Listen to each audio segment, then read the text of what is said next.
VSC Healing Begins Here podcast series. The Victim Service Center, or the VSC, is a nonprofit organization that provides free, individualized counseling and other services to survivors of trauma in Central Florida. In this episode, we will be talking about LGBTQ+ Pride. Violence against the LGBTQ+ community remains a pressing concern that demands our attention and collective action. It encompasses various forms, including sexual violence, hate crimes, and targeted acts of aggression. Throughout this episode, we aim to explore both the systemic and individual dimensions of violence against the LGBTQ+ community. By listening to the experiences, insights, and recommendations from our esteemed guests, we hope to deepen our understanding, challenge harmful stereotypes, and identify actionable steps to create a more inclusive and safe society. And to start us off today, I have with me the one and only Roxanne Perret. Thank you for being here today. Of course, thank you for having me. To start off, can you share us more about yourself, who you are, and what you do? So, as you mentioned, my name is Roxanne. I am the LGBTQ+ Sexual Violence Awareness Specialist at the Victim Service Center of Central Florida, and my role is to bring awareness and education to sexual violence that impacts the LGBTQ+ community. So I go out into the community, I talk about topics regarding sexual violence, how LGBTQ+ people are more at risk, and I go out to LGBTQ+ centered events so that survivors are aware of the resources that are open and available to them. Thank you for sharing. Can you share with us and explain more about how sexual violence against the LGBTQ+ community intersect with other forms of violence, such as discrimination, stigma, and negative attitudes? So there is research that's been done by the University of Alberta.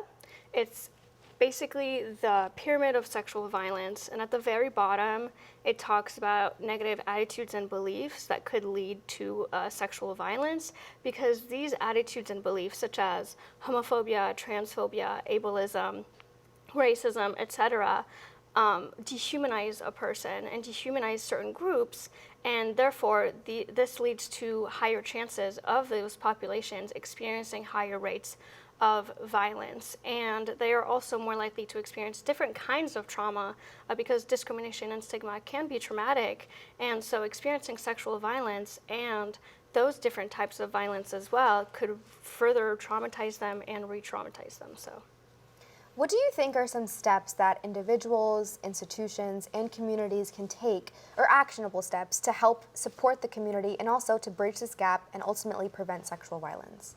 So the first thing when it comes to preventing sexual violence is learning about consent.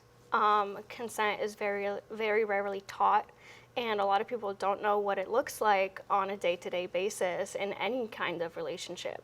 So learning about consent, and then also just working with LGBTQ+ serving organizations in your own area is really crucial. Making sure that the community knows that you're out there to support them. So making your support of the community very vocal and very visible. Because as a part of the community, the first thing I do before I reach out to service providers is look up their website and look up their social media to see if I'm represented in what they post. And if I'm not, I'm less likely to reach out, because the fear of discrimination and the fear of being mistreated is a very, very valid fear that a lot of people face within the LGBTQ+ community, because they're coming to you from a very vulnerable place and they're looking to you for support. So that's something that's very, very important to do. Are there any specific challenges or barriers that LGBTQ+ survivors of trauma, so this can include sexual violence, domestic violence, human trafficking, etc., that they face when seeking justice or help?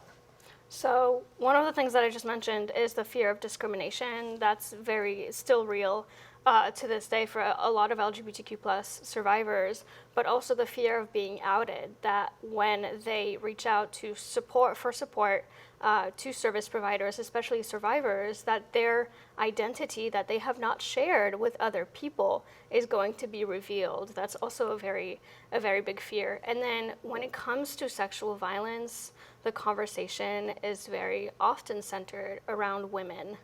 In the media, in the news, a lot of the times it's white, straight, college-age women that are mostly seen on TV talking about their stories and in general. But that's still a very important and real issue. Violence against women continues to be a problem to this day. But sexual violence is not only a women's issue, it can happen to anyone. And the numbers are even more staggering for the LGBTQ plus community.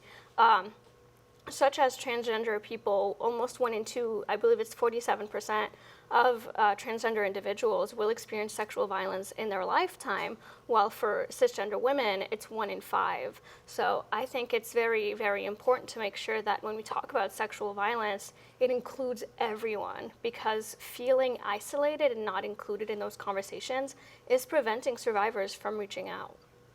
So in addition to supporting survivors, making sure that organizations and institutions are posting about the community and showing that they're advocates and allies, what else do you think can be done to effectively address the challenges? Continuing to educate yourself. In order to have societal change, we have to have change within ourselves. So all agencies that serve survivors, that serve LGBTQ plus people, and that serve the population in general, because LGBTQ plus people are going to be found everywhere. We are in all environments and everywhere, and we deserve to be supported. So educating yourself and making sure that you have competency trainings on LGBTQ plus identities, LGBTQ plus issues, etc., so that when someone comes to you and is vulnerable enough to let you know of their identity, who they are, that you can validate their identity, because a lot of the times they might have people around them who are not validating that. So it's really crucial to do the work within ourselves and then continue to advocate for LGBTQ plus survivors in the community. I love how you say that, because it's true. Change definitely starts from within. So are there any promising initiatives or programs that you've seen or that you've done research on that has effectively, shown their support to survivors? And what does that look like? And how can we replicate it? I know it's a loaded question, so take your time. So 2 of them that I've really looked into and really enjoyed learning more about is Forge. They're located in Milwaukee, Wisconsin, and they're very dedicated to supporting transgender and non-binary survivors of violence in general. So they have a lot of education on those topics. They provide a self-assessment on how to better serve transgender and non-binary clients, so that agencies can look at what they're currently doing and how they can change to better serve this specific population. So I really like what they're doing, and we've looked at that self-assessment to see how the VSC can implement those as well. So that's really, really crucial. And then another one that I just found out the other day is TransLink Network. It's located in Ontario, and the thing is, sexual violence is a global issue, so that's why a lot of these agencies that I look up to, that I base myself on when I'm doing the work in the community, they're global, because this issue happens everywhere. And specifically, this agency has research on how to make the forensic exam, also known as the rape kit, better and more comfortable for transgender individuals and transgender survivors. So they have a whole training on trans-specific services for survivors of sexual assault, and that's something that's crucial and really important, because a forensic exam is already a very hard thing to do, so we have to make it as best as we possibly can for the survivors. Thank you so much, Roxanne. And thank you so much for being here. What you shared was amazing, so much helpful tips. And remember, change starts from within. So thank you. You're welcome, and thank you so much for having me again. When we come back, we will be joined by Joelle Morales to further the conversation on hate crimes and violence against the queer community. So don't go away.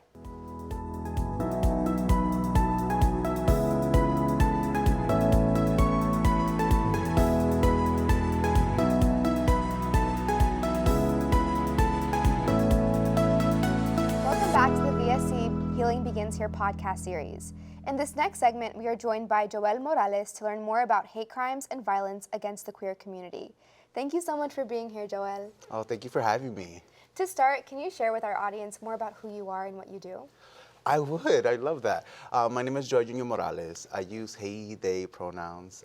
Currently, I'm working with the Contigo Fund, which is a philanthropic effort here in Orlando, Florida, that started in 2016. We emerged from the post-nightclub tragedy that took place, that took the lives of 49 queer LGBTQ people that were having a night of liberation, a night of freedom. And we emerged for that need of empowering our community and providing resources as far as leadership and economic support, right, to grassroots organizations that are on the front line. Myself, I'm a proud queer Puerto Rican. I've been living in Orlando now for like, I want to say 12 years, and I really love Central Florida. It does feel like home, and especially, it's hard to say this, especially as we talk about violence in the queer community, knowing that something here took place so horrific like in 2016. But the reality of that is that a family, as we call ourselves, came together to come and, you know, and support one another, right? And I feel so supported in that, and this feels like home to me. People be like outside, oh, pero tú eres puertorriqueño, pero you're not in Puerto Rico. How can you? And I'm like, it doesn't matter. That's my identity, right? Yes. And my family are so proud of me, and that was something that I didn't grow up with, right? Queerness wasn't something that was in my family, what we talked about. Right. Grew up really religious, and those words was not accessible to me. Right. And once they became accessible, I was able to empower myself and empower others, right? And that. So when people say, who are you? It's really that. Those are just small pieces of me. I'm so much more. I'm a brother. I'm a fiance right now. Oh, congratulations. Thank you. Thank you. My fiance is actually in Colombia. Wow. So planning our wedding and everything like that. And in addition to my philanthropy work here in Orlando, I also work on a federal level with the Office of Victim of Crime. Wow. Currently right now working with a few communities that also impacted by mass casualties, including Uvalde, Texas, where youth and, you know, the school shooting that happened there. And also working closely with Colorado Springs, another nightclub where a shooting happened recently just, you know, last year. And so those are issues right now that I'm working on with those communities. It's really about building resilience and also tapping into federal funding, right? Because there is federal funding that address these things. So I work in both a local and a national landscape. Yeah, that's amazing. Thank you so much for your advocacy and support, especially for the community. And I'm glad that you had, you know, that support from your family too, because when it comes to family and culture, it's hard, but it's important that you had that, so I'm happy. So can you describe and explain more about the current landscape of hate crimes and violence against the queer community? And if there are any emerging like issues or trends that are currently happening that are kind of exacerbating the problem? Yeah, we know for a fact, right, that LGBTQ people experience hate crimes and violence 9 times more than non-queer people. Right? So it's already exacerbated as it is. And the trends, especially in recent years, we're seeing them increase, especially to marginalized communities, queer people, and also when we look at race-identifying communities as Asian communities has spiked and risen since 2020. And these impacts are also influencing even laws and policies right now that may affect those communities. That policies should be built to be safer, right? And some of them might have misinterpretation, right? That people might take and maybe cause violence against queer communities. So we're seeing those numbers exacerbate. And not only physical harm, but we're seeing like the mental harm and the anguish that it causes, right? Communities are feeling that they have to leave their homes or leave their communities to flee for refuge, right? So we're seeing that throughout, especially throughout the South right now. We're seeing that a lot and happening.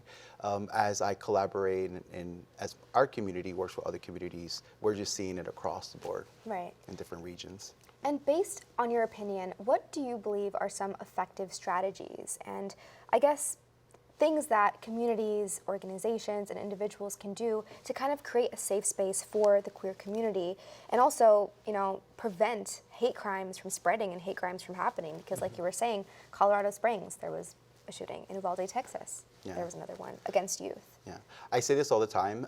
It's allyship, right, and accompliceness, and education and awareness. Well, repeat that over and over again. We always got to educate ourselves, affirm one another, and just be there and spread awareness. But in reality, I also think resourcing our grassroots organizations, the people who are doing the work, and collaboration and true coalition building comes so far. Because what I've learned in communities, especially when they experience some type of tragedy like Colorado Springs, for example, or even here in Orlando with our Pulse nightclub tragedy, when these incidents happen in different communities, it really depends on what's available and what resources are there, right?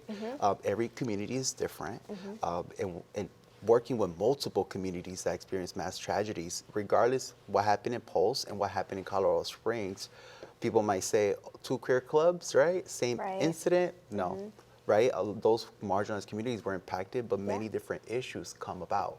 And what's available to them, it really depends on how they're gonna, you know, in that healing journey, right? Like here in our community, we have VSC, right? That provides some great resources. So I think strengthening current resources, identifying gaps, and how we do that is by collaboration and by breaking down silos, right? Because people in organizations, you know, I'll put it out there, we all don't have all the answers. We all don't have all the resources, right? So when we're able to come together and really identify those gaps, we can really try to fill that in and type into what's out there, really to fill in and give the support that people need, right? Exactly.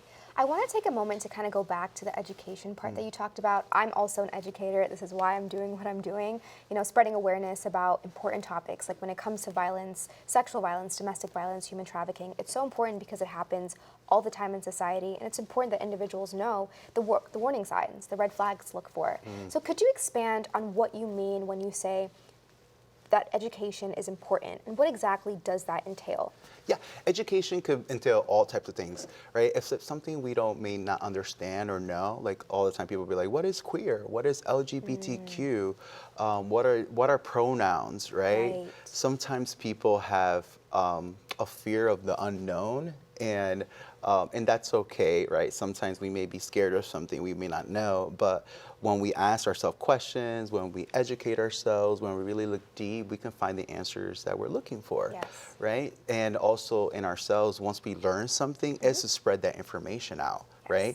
Even if it's an issue that doesn't impact me, but it's something learned or something new I learned, and I feel like might impact and change someone's life, is information I would love to share, right? Like transgender individuals should get gender affirming care, right? This is evidence-based and something that provides everything they need and for their own mental health and their own livelihood, right? To feel safe and affirmed. And I'm not trans myself. I don't have a trans experience, but I hear my friends who are trans, right? And I share those stories and I uplift them as well, right? For them to be able to share their stories, because they're beautiful stories, right? Exactly. And I think that's what it's all about. Education is about educating one another, and then also showing up to spaces that maybe people are afraid, like, oh, is that space for me or not?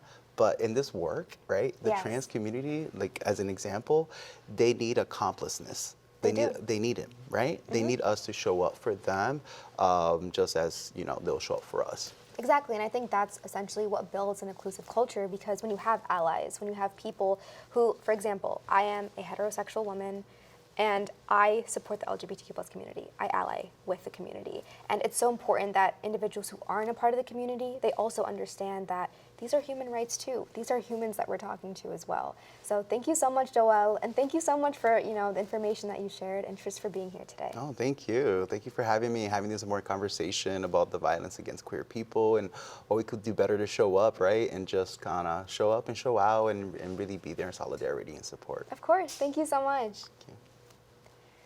If you would like to learn more about the VSC and our free services, please visit victimservicecenter.org or call our office line at 407-254-9415, or you can call our crisis line at 407-500-HEAL. And to everyone listening, healing is not linear, and you are not alone.